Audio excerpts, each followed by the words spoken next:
Dicatat, saya bukan pembenci timnas. Jadi catat, saya bukan pembenci timnas. Yang kedua, saya mengapresiasi apapun itu terkait timnas lolos 16 besar. Tapi bahwa saya tetap mengkritisi Sinteyong, iya. Saya mengkritisi Sinteyong karena saya tahu koridornya. Saya pernah melayani di PSSI. Saya tahu koridor sebagai profesional, proporsional. Itu saya tahu. Nah, itu yang mau saya arahkan. Bukan arahkan. Saya bicara dalam konteks koridor itu. Bahwa Sinteyong profesional, dia paling bertanggung jawab gitu loh. Jadi saya hanya mau memberikan sebuah review, sebuah catatan yang komplit terhadap kinerja pelatih itu. Nah, tapi serangan baliknya adalah apa? Saya disudutkan seolah-olah saya pembenci timnas. Saya tidak membenci timnas. Saya pernah melayani sepak bola. Saya pernah berdiri menyanyikan Indonesia Raya di negeri orang. Di hadapan bendera merah putih saya pernah. Saya tahu rasanya menjadi bangsa Indonesia, timnas Indonesia di negeri orang, saya tahu. Tapi kan saya nggak usah ngomong begitu gitu loh. Mau bicara sepak bola, mau bicara analisis, mau bicara poin kritis, ayo. Tapi datengin Sinteyong ke sini supaya diskusinya menjadi fair, objektif gitu loh. Itu yang saya mau. Tapi catat, saya tidak membenci timnas. Saya mencintai sepak bola dan saya pernah bekerja melayani sepak bola, bukan sekedar bekerja. Saya pernah itu. Jadi saya selalu mengapresiasi baik atau buruk. Yang saya kritisi jelas poin kritisi saya. Head coach Sinteyong, karena dia yang bertanggung jawab terhadap baik buruk penampilan timnas kita. Karena dia termasuk yang beruntung dapat naturalisasi. Ada pelatih timnas sebelumnya yang dapat naturalisasi? Tidak ada. Ada pelatih timnas yang mewariskan perpecahan, polarisasi, dikotomi, anti STY, pro STY, anti naturalisasi, pro naturalisasi? Tidak ada. Itu yang saya kritisi. Karena kalau kita terjebak dalam atmosfer seperti ini, kita nggak akan jadi bangsa sepak bola yang besar. Kita akan kerdil. Pandit ternama sepak bola Indonesia, yakni Bung Toel, memberi cambukan panas dalam pembuktian Sinteyong, jelang pertemuan Indonesia kontra Vietnam pada kualifikasi Piala Dunia, yang digelar di Gelora Bung Karno. Ia mempertanyakan, berdasarkan apakah Sinteyong dalam memilih pemain. Harapan Bung Toel, saat laga melawan Vietnam adalah, Indonesia harus bermain kuat dan Spartan di laga kualifikasi Piala Dunia. Bung Toel mengatakan, semua pemain harus menunjukkan kemampuan bermain yang bagus untuk mencetak gol. Ia juga kembali mengingatkan, target Indonesia adalah menang dalam laga ini. Itu yang perlu diingat. Berikut ungkapan Bung Toel, yang kita harapkan adalah, permainan yang lebih kuat, lebih tajam, karena targetnya, kan harus menang. Ia juga menegaskan, bahwa hal tersebut dapat tercapai jika strategi Sinteyong sebagai pelatih baik. Diketahui, Sinteyong sudah memasukkan 28 daftar nama untuk menghadapi Vietnam. Ia meminta agar Sinteyong yang telah memanggil para pemain tersebut, dia harus bertanggung jawab atas apa yang sudah dia tentukan. Harus ada konsekuensi atas apa yang dilakukan Sinteyong, mengingat dia adalah kepala pelatih tim nasional. Berikut kutipan ungkapan Bung Toel. Jadi misalnya, berdasarkan apa STY memanggil pemain untuk timnas? Apakah berdasarkan performa di kompetisi? Atau bagaimana? Dia ingin tahu, atas dasar apa Sinteyong dalam menentukan pemain untuk bergabung skuad tim nasional. Menurutnya, pertandingan ini akan menjadi penentu kinerja Sinteyong mendatang.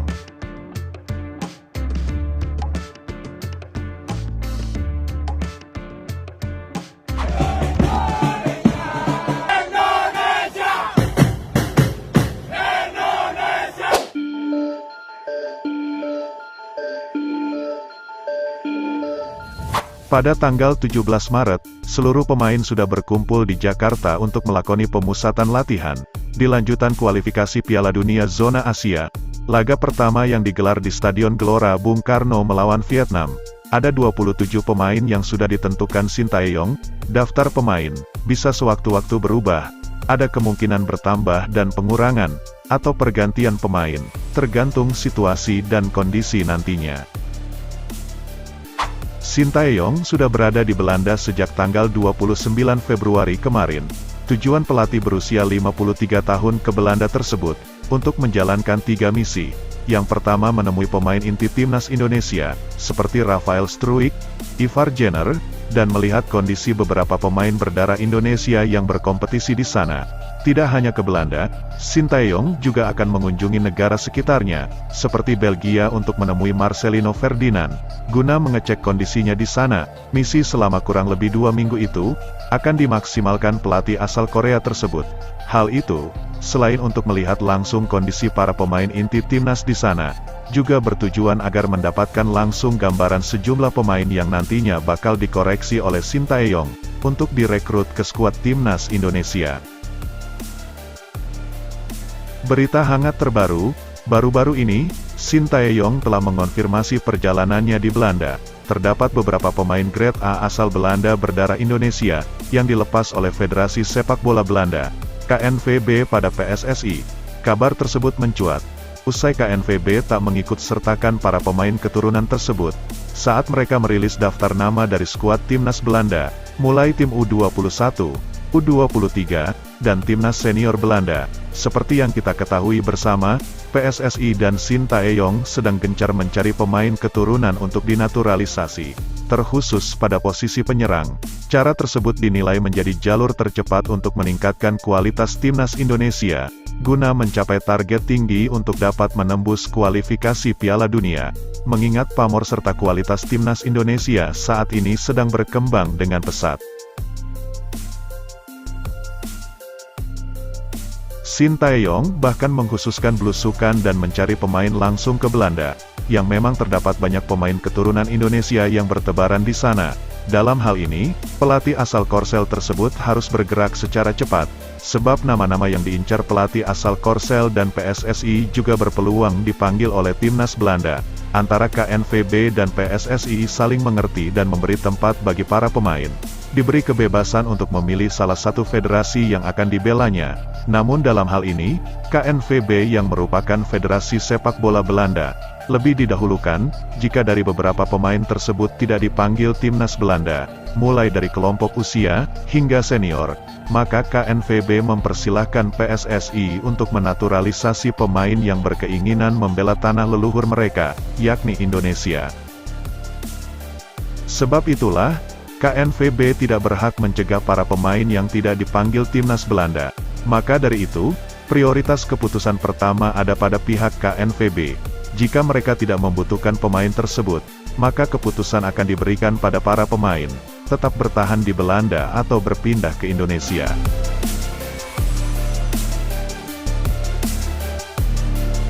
Untuk misi dalam waktu dekat ini, PSSI hanya ingin menaturalisasi pemain keturunan grade A alias pemain keturunan terbaik yang tidak dipanggil timnas Belanda. Dan menariknya, baru-baru ini KNVB sudah merilis daftar pemain yang dipanggil untuk timnas Belanda, mulai timnas U21 hingga timnas senior Belanda, untuk agenda kompetisi terdekat, salah satunya kualifikasi Piala Dunia.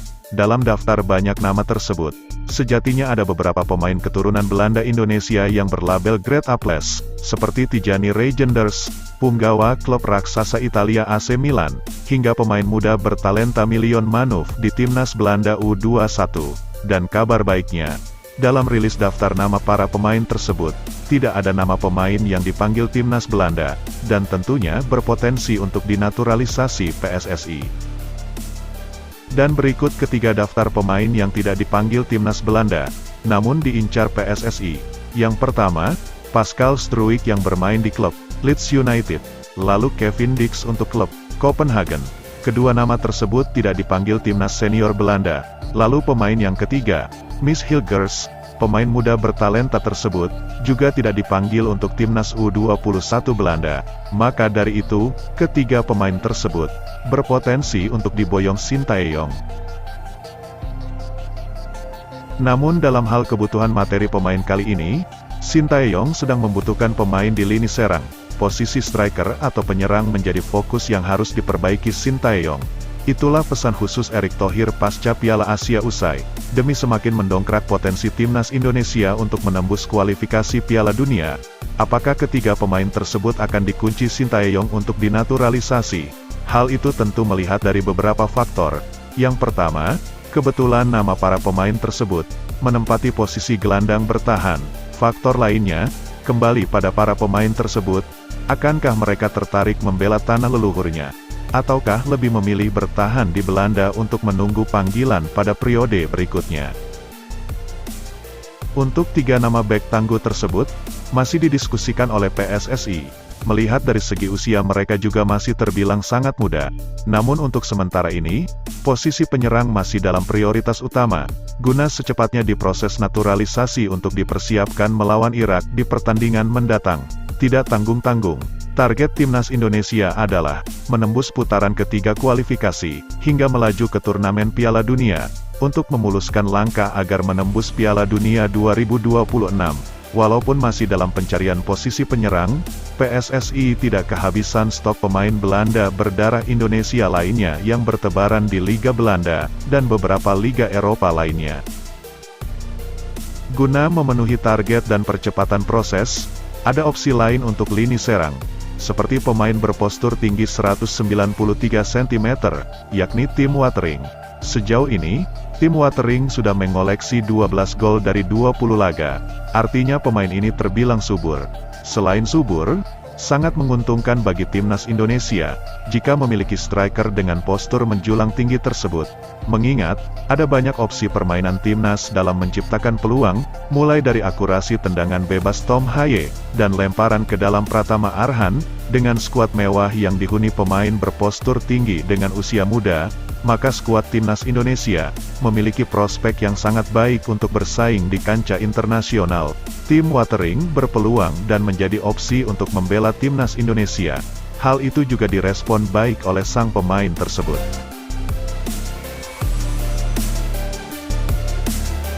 Sebelum meninggalkan tayangan ini, silakan Anda subscribe channel YT Real ini, agar Anda terus mendapatkan berita perkembangan serta informasi jadwal pertandingan timnas Indonesia selanjutnya.